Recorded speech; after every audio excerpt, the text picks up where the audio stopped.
For today, I would like to teach you some basic Mandarin language for our motivation. Okay, so shall we start? Okay. Okay, Mandarin language is our motivation for today. So, in Chinese Mandarin or Chinese pinyin tones, we have a four pinyin tones. First is the flat one, ah, okay, ah, and the second one is the rising tone, is ah, ah, and the third one is up and down, okay, ah, ah, okay, and the fourth one is down, ah, ah, okay. So basically, that is the Chinese pinyin tone in Mandarin language. So, ni hao, okay, ni means you, hao means good or well or okay. So, ni hao, ni hao, okay. In introducing yourself in Chinese Mandarin, we have a two words, so or two sentence. First is 我生 wo means I and shen means to be. Okay, 我生 the second one is 我照 wo means I and 照 means to be cold. 我照 okay. For tips usage, okay, si Bruce Lee ay meron din pala din siyang Chinese Mandarin name. Okay, the Lee is Le, and the first name of Bruce Lee is Xiaolong. Xiaolong. Okay, so the Chinese Mandarin word of name of Bruce Lee is Li Xiaolong. Okay, and Jackie Chan. The last name of Jackie Chan is Cheng, and the first name of Jackie Chan is Long. So Cheng Long. Okay, so in the good morning in Chinese Mandarin is 早上好,早上好. Okay, 早上好. And the good afternoon in Chinese Mandarin is 下午好,下午好. Okay, and good evening is 晚上好,晚上好. So the teacher means in Chinese Mandarin is 老师,老师. Okay.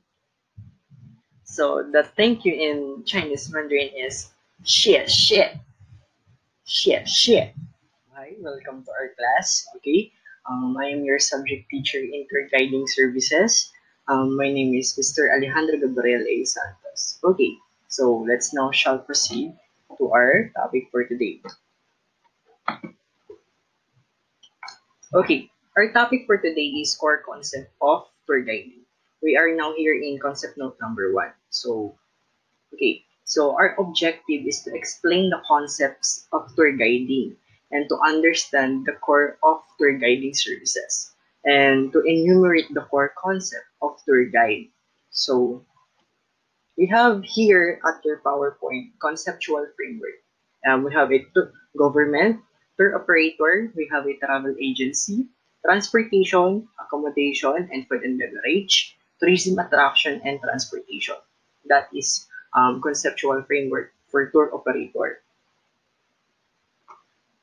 Okay, as said here, the world tourism growth in 1950, there are 25 million tourists arrival around the world. And in 27, we have a 903 million. And forecasted by 2010, we have a 1 billion tourists. Forecasted by 2020, we have average of 1.6 billion arrival in 2020. Okay, so what is a tour? Okay, coined from the Latin word tornare and Greek word tornos, meaning to a circle around the world. Okay. Tour means to come back to point of origin after going to destination elsewhere. This is said by Theobald in 1998. Okay. We have the meaning of tour come from the Greek word tornos and the Latin word of tornare. Okay, so what is tour guiding? A tour guide or the tourist guide provides assistant information in cultural, historical, and contemporary heritage, interpretation to people on organized tours and individual clients, at educational establishments, religious and historical sites, museum, and the venues of other significant interests. Okay, sa tour guide is in from US, ang tawag on tourist guide is in European na tawag. Okay? Tour guiding is the clients of tour guiding is education establishment, religious and historical sites and museums. Okay? Why tourism is important? Sabi ni World Bank, 2005 estimate 1.4 billion people are living in the poverty line. New threshold for extreme poverty using the 2005 price is now pegged at $1.25. So the multiplier effect is experienced of other industries like handicrafts, agriculture, and fisheries and transport. So pinagkukunan daw natin ang tourism sa handicrafts, agriculture, and fisheries and transports. Doon daw napupunta ang kalahati ng ating ekonomiya doon sa pinagkukunan ng pera. Okay, nature of tour reception and guiding. First impression of tourists play a very important role.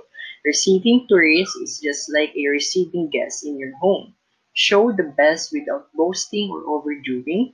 Guiding is not simply telling them to your left. To your left, there's a lot more into it. So first impression first in tour guiding. Okay. And receiving tourists is just like receiving guests in your home. Para ka lang nagpapatuloy sa bahay natin ng mga tao. Okay? A tour guide, an individual who either as an employee or affiliate of duly licensed travel and tour agency, guide tourists both foreign and domestic for fee commission or any lawful and remuneration. Okay? Qualities of effective tour guide. First, we have must love of a country. Pleasing personality must have a genuine interest in people, resourcefulness, trustworthy, tactfulness, get good sense of leadership, and good communication skills. So first, we have a love for a country, pleasing personality. We must have a genuine interest to people and resourcefulness, and we have a good sense of leaderships and good health, punctual, responsible, sensible, and dedicated, confident, good of sense of humor, analytical, and mindset. Okay, that is the qualities of effective of tour guide.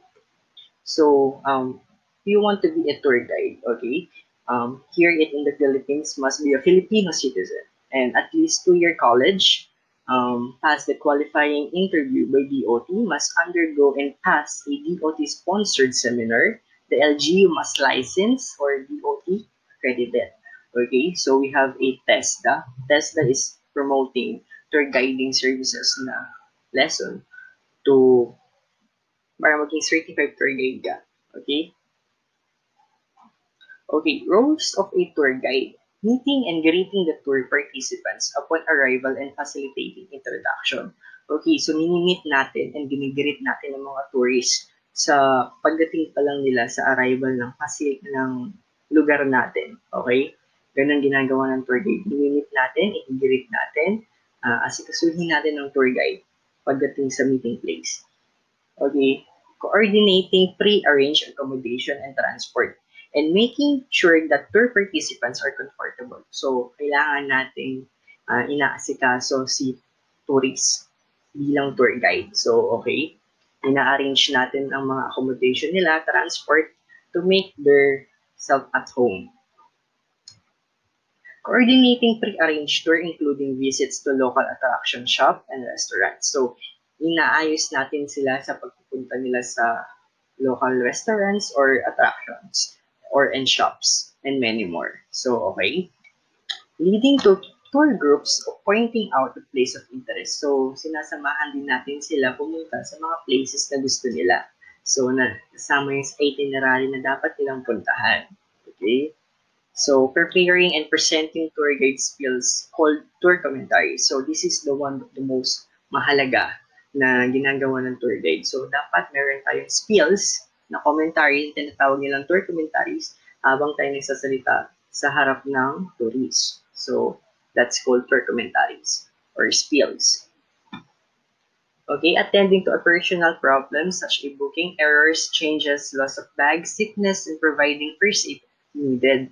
So, tayo din ang may dala-dala ng booking errors, changes of loss of bags, sickness, and providing first aid para sa ating mga clients. Preparing and submitting written work reports. How's the day tour turned out, including financial report and other administrative work. So, pagkatapos ng tour, so, bilang tour guide, naayos natin yung mga, ginawa natin now here in duties and responsibilities. First, we have to provide them information and explanations about the place honestly without prejudge. Ensure a factual presentation. Make sure to distinguish the truth, stories, legends, and traditions. Okay, act fairly and reasonable in dealing with colleagues and co-workers. And always act with tact and diplomacy dealing with the guests. Okay, said here in our PPT or PowerPoint, duties and responsibilities of tour guide. First, provide them information. So, we must give them information about the places. Honest, okay? You should be honest.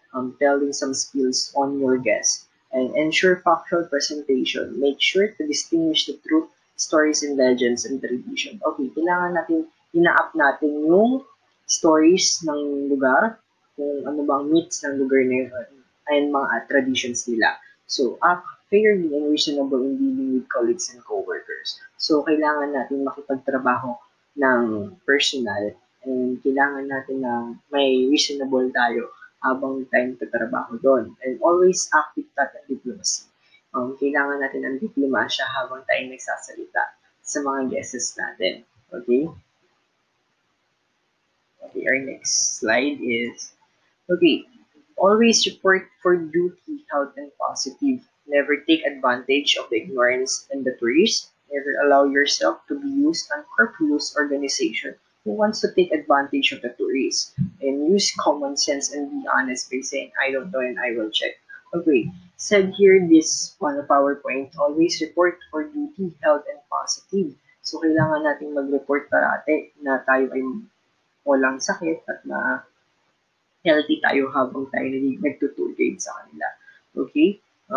Use common sense and be honest by saying, I don't know, and I will check. Okay, nakasabi na natin doon sa last slides or yung isang slides na kailangan natin pinaghahandaan natin na meron tayong tour skills or tour commentaries. So, kailangan natin siyang pag-aralan.